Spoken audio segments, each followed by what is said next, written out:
नमस्कार, welcome back. तो first of all happy 78th independence day to all.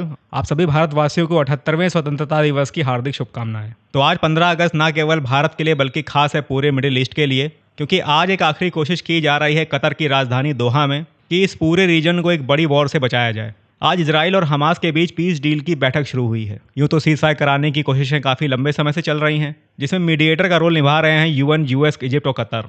पर अभी तक इन बैठकों का कोई नतीजा नहीं निकला है। हमास की अपनी कंडीशंस हैं और इजराइल की अपनी, और सीज फायर या युद्ध विराम तभी होगा जब इनमें आपस में सहमति बनेगी।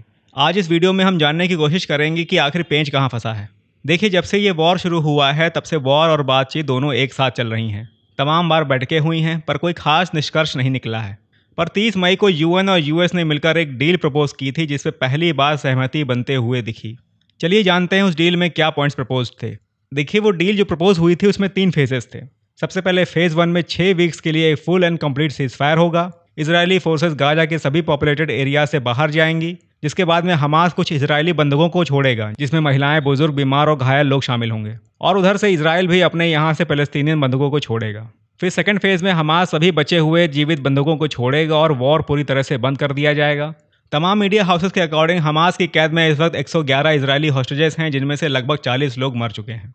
अच्छा, फिर थर्ड फेज में हमास उन सभी मरे हुए हॉस्टेजेस की डेड बॉडीज को वापस करेगा और गाजा में एक रिकंस्ट्रक्शन प्लान शुरू होगा, यानी कि गाजा को दोबारा बसाने का काम शुरू हो जाएगा। देखिए, हमास को शुरू में ये डील मंजूर नहीं थी, क्योंकि वो सिंगल एफर्ट में पूरी तरह से इजराइल को गाजा से बाहर चाहता था। पर ग्रेजुअली जैसे जैसे टाइम बीता, हमास ने ये डील एक्सेप्ट कर ली। और इधर इजराइल को भी ये डील मंजूर नहीं थी, क्योंकि इजराइल पूरी तरह से हमास को गाजा से मिटा देना चाहता है, ताकि गाजा में एक नई सरकार बन सके, पॉसिबली फतह की सरकार। मैं आपको बता दूं, फतह फलस्तीन का दूसरा फ्रैक्शन है जो वेस्ट बैंक में रूल करता है। पूरी वेस्टर्न कम्युनिटी इन्हीं लोगों को फलस्तीन का असली रिप्रेजेंटेटिव मानते हैं, और सालों से 2 स्टेट सोल्यूशन का नेगोशिएशन इन्हीं फतह के लोगों से चल रहा है। वेस्टर्न कम्युनिटी हमास को एक टेररिस्ट ऑर्गेनाइजेशन मानती है। हमास गाजा पे रूल करता है और फतह वेस्ट बैंक पे, और दोनों के बीच में आपस में बड़े कलेश हैं। इस पर मैंने एक डिटेल वीडियो बनाई थी, जिसका लिंक आपको वीडियो के लास्ट में और डिस्क्रिप्शन बॉक्स में मिल जाएगा। खैर, अब इससे पहले आप लोग ये वीडियो छोड़कर भागें, मैं जल्दी से इसे खत्म कर देता हूँ।